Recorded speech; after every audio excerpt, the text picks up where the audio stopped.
Hello there, and welcome back to my desk. And today we are taking a look at this little thingy. So this is the Game Boy Advance wireless adapter. Now, if you know this from one thing, it's probably Pokemon because this little thing was bundled in with Pokemon Fire Red and Leaf Green, and as well as Pokemon Emerald, I believe. And it's basically you can use it as a substitute for the link cable in those games, but we'll get more to that in a bit. So I'm not a Pokemon fan. So you're wondering why would I need something like this for? Because what about this would interest me if I'm not playing a Pokemon game? Well, this thing is a little interesting to say the least. Because not super interesting enough to make a things of interest video, but this is not really a substitute for the link cable as it generally seems, because you cannot just use this with any sort of GBA game and expect it to work. So only there are like specific games that were designed to work with the wireless adapter, which you cannot. Sometimes you can also use the link cable, sometimes you can't.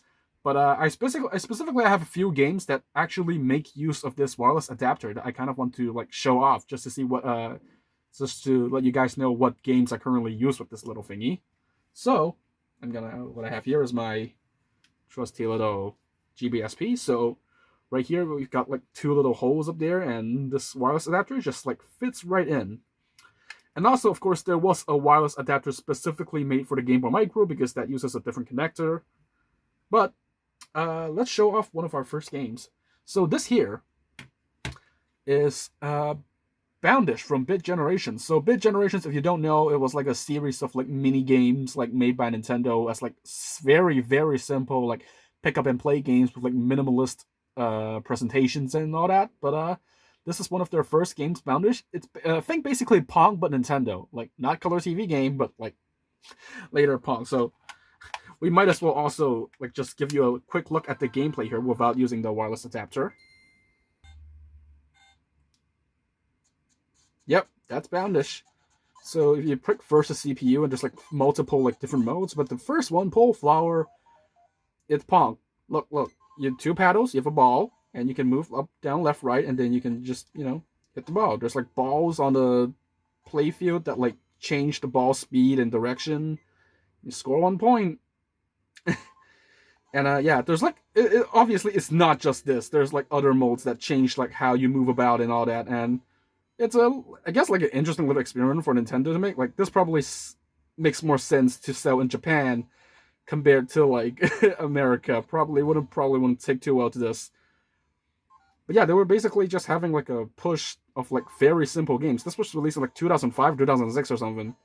So one of the very last games for the GBA, specifically for pick up and play style, like simplicity. But this game does have multiplayer, and this does not actually support the link cable, so you cannot have two Bit Generations games linked together with link cables, and you can't do that. You have to use the wireless adapter. I learned that the hard way. So here we go.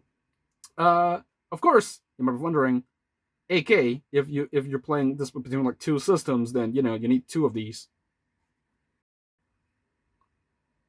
I make the dumbest purchase decisions. Anyway, get that cable off the way. But I will bring our second system into here. Say hello to the OG. I would have used like a AGS001, but mine is currently inside a repair shop getting a screen replaced, so I gotta use the OG. But you can at least see the screen still through the camera. So that's good, because the GBA has a notoriously terrible screen. But we're gonna have to plug this wrong direction. I believe is it this way? Yep, there we go. So if it's down there. So also, look, it's the official battery pack. 2-for-1 whammy deal in the video. Okay, no, this is not interesting enough to even make a video on. It's just rechargeable battery pack. At least it still works though. Also, I'm hitting the camera way too much. I gotta get that cable out of the way. Alright, so here's the deal.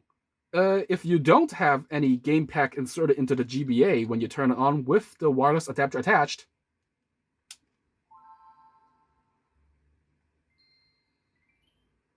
ooh, look at that!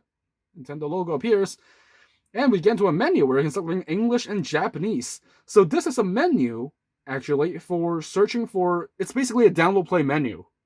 So you know how GBA like touted this whole single pack connectivity thingy where you can have two Game Boys linked together via a link cable, but only like one copy of the game, and then we'll send the light version of the game to other Game Boys. This is basically the wireless equivalent of that, which is very cool. because now there's like a little menu, and then you can pick like English, and then we'll go like search for a game. So it's while it's searching, we're gonna turn this on with Boundish, and now if I go to download and pick one, and it's gonna search for other players, and let's see if it made a 1-up sound, and as you can see on the screen, I'll probably like switch this over. I'll probably display this menu over on this for the next demonstration, so you guys can actually see the content screen. But here we go, Boundish. What's that player name? Username Pool. that's what the user's name's called, just like Pool. But yeah, if you press A, and we are doing the funny download play transmission, so you can see the percentage on the screen over here. 40% completed. 50%. I think it's time. It's like it's a wireless technology. I believe it has a lesser range than the DS's built-in connectivity. So take that as you will. Oh, connection error. Right as I say that, let me try that again. There we go. I believe the wireless adapter like got loose in that GBA for a second there. But here we go. We've got the health and safety information screen on the GBA. Try not to disconnect it, and it's connecting.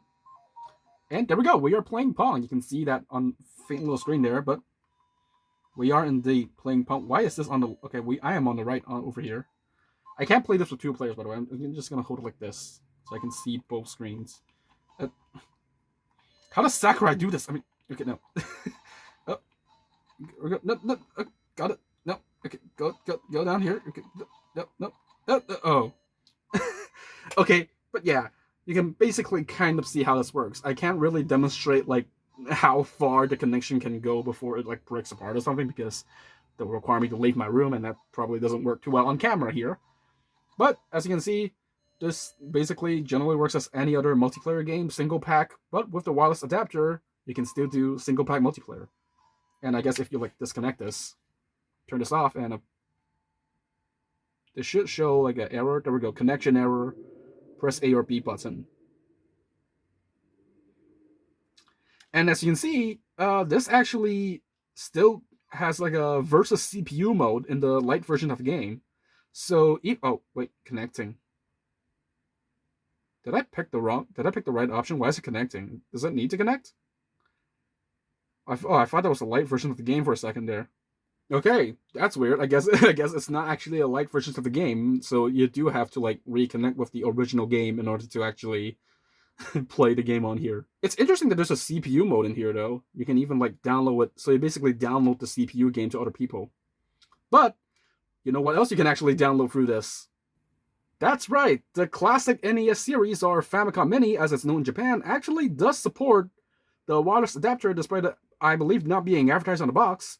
It supports both the link cable and the wireless adapter. So this time we're gonna change things up a bit. We're gonna put this over in the GBA instead, and we're gonna have the SP connect to it.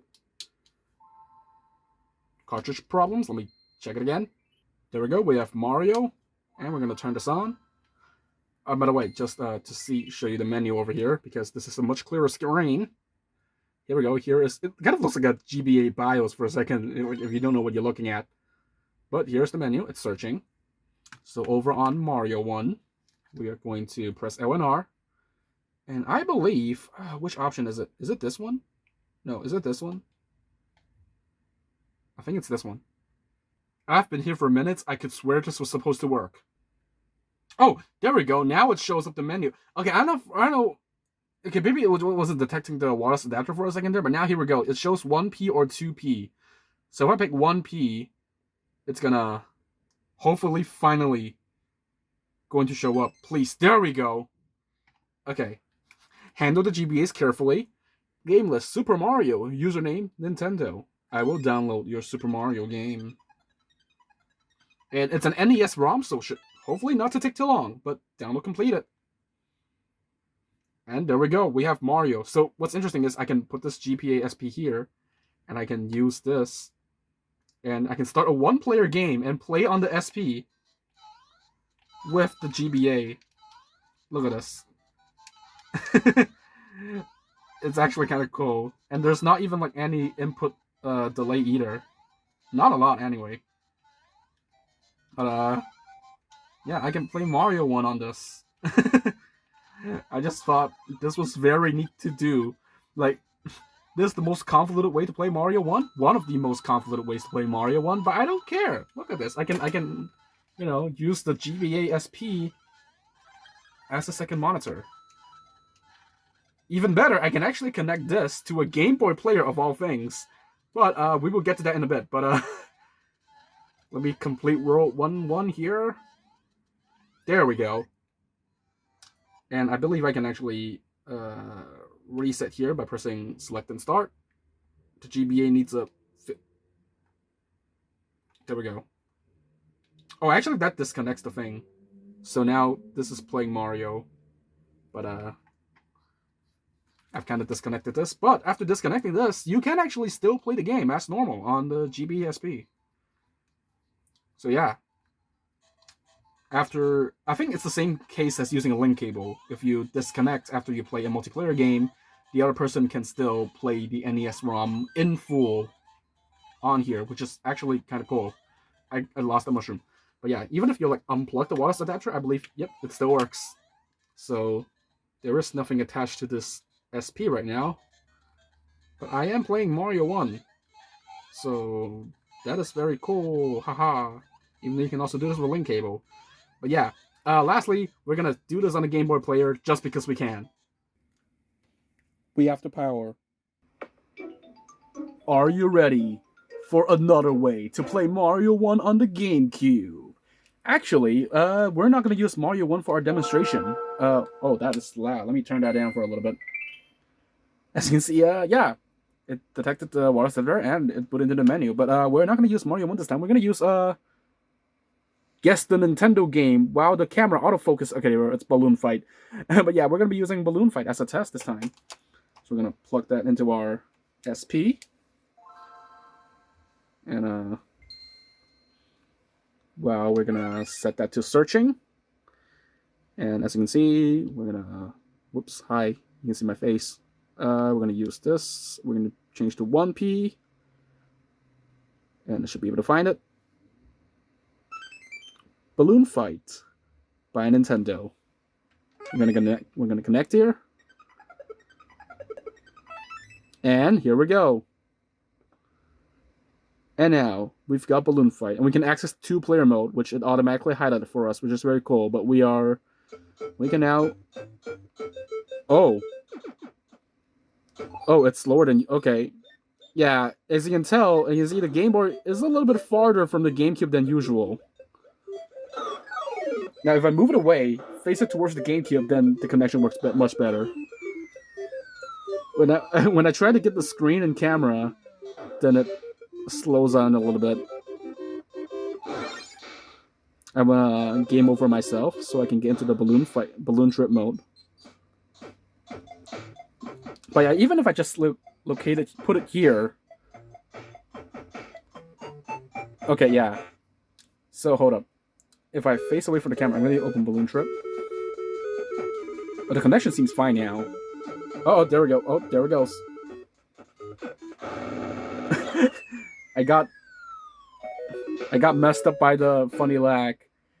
But yeah, if it's even like just a few like meter, probably if I just increase it the distance by a few more meters, it'll probably fall apart. But what's cool is I can technically use this as like a quasi Wii U gamepad, because I got the screen on here and there's another screen on the GameCube. Take that, Wii U. I can do this like back in 2005. At least I think this was 2005. Yeah, it was 2005. But yeah, I can do this on the game. It's just a marvel of technology. You can now watch me play Balloon Fight and be terrible at it. If I try to get it on the screen and activate slow mode, point it right at the screen to activate. Nope. More like NES Online, am I right? Okay, I'm sorry. It's just gonna die. Alright. But yeah, I think that'll be it for the funny GameCube demonstration.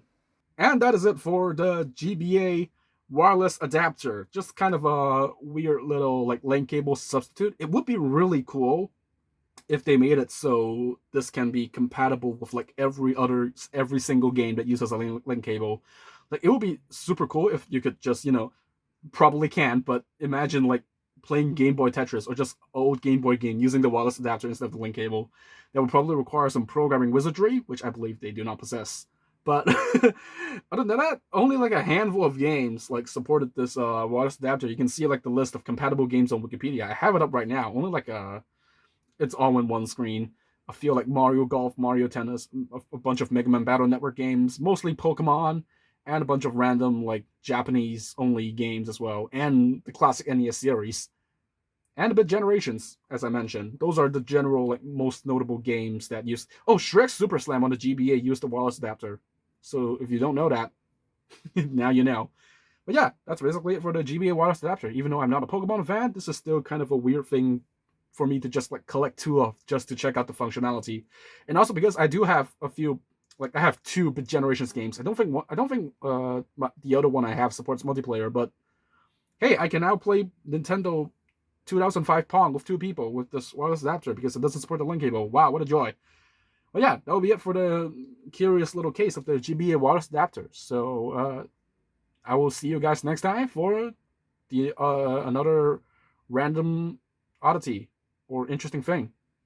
I don't know how to end these videos, but take care. I will see you on the next video. See ya.